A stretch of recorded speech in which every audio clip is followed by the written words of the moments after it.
Yes, students, today we'll read how printing press increased literacy rates in Europe. Europe में कैसे literacy rates बढ़ गए. Now, with the coming of printing press, literacy levels increased in Europe. People wanted to read books and printers started producing books in large numbers. लेकिन जो poor थे अभी भी costly वाली बुक्स नहीं खरीद सकते थे, उनके लिए प्रिंटर्स ने स्मॉल साइज्ड बुक्स बनाए. Since poor could not afford costly books, printers came up with small-sized, low-priced books which were called chapbooks. Men who sold these chapbooks were called chapmen. तो chapbooks थी जो कम price की थी, 1 penny cost करती थी और उन्हें सेल करने आते थे chapmen. उन्हें कहा जाता था chapmen. Among these little books were almanacs, which were ritual calendars consisting information about tides, eclipses, movement of sun, moon, etc. एक almanacs होते थे, ये भी लो प्राइस बुक्स थे जिनमें इंफॉर्मेशन होती थी टाइड्स की, एक्लिप्सेस की. इस तरह की बुक्स भी सेल होती थी. In France, chapbooks were called blue as they were bound by cheap blue covers. France में इन चैपबुक्स का नेम था बिलियोथिक ब्लू क्योंकि इन पर ब्लू कलर्ड कवर होता था. इसी तरह कई साइंटिस्ट और फिलोसफर्स के भी आइडियाज स्प्रेड हुए. Similarly with print the idea scientist and philosophers spread fast and could reach wider circle of people. ज़्यादा लोगों तक न्यू आइडियाज स्प्रेड हो सकते थे प्रिंटिंग प्रेस की वजह से.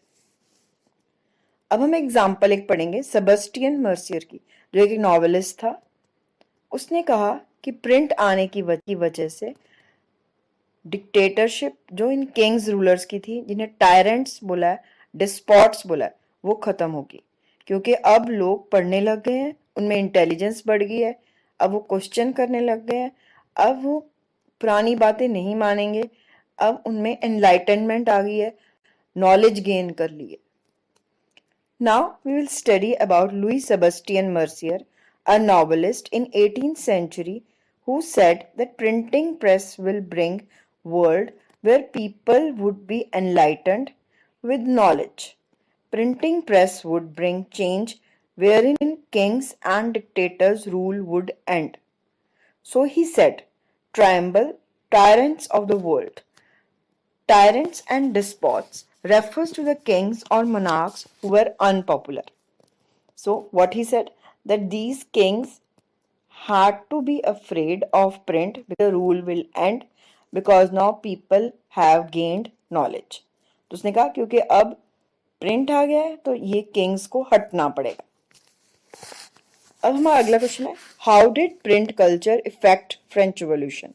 फ्रेंच रिवॉल्यूशन जिसमें मोनार्की को ओवरथ्रो किया गया था, मोनार्की खत्म हुई थी, ये टायरेंट्स, डिस्पॉट्स, किंग्स खत्म हुए थे. कैसे उसमें प्रिंट ने हेल्प की. Print had brought changes in society and people started questioning secret authority of church. People started criticising traditions and superstitions.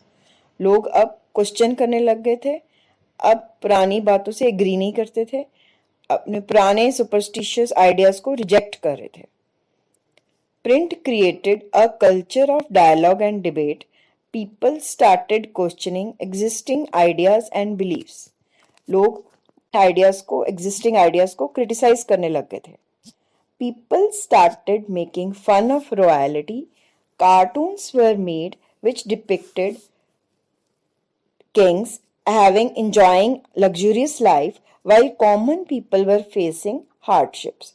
जैसे आपकी बुक में ये कार्टून बना हुआ है जिसमें ये डिपिक्ट हो रहा है कि किंग्स जो है वो इंजॉय कर रहे हैं लाइफ, जबकि कॉमन पीपल वो हार्डशिप्स फेस कर रहे हैं, वो वर्क कर रहे हैं और टैक्स भी देते थे. जैसे मैंने आपको बताया था, common people they used to work also and pay taxes also. So such kind of literature brought awakening among people.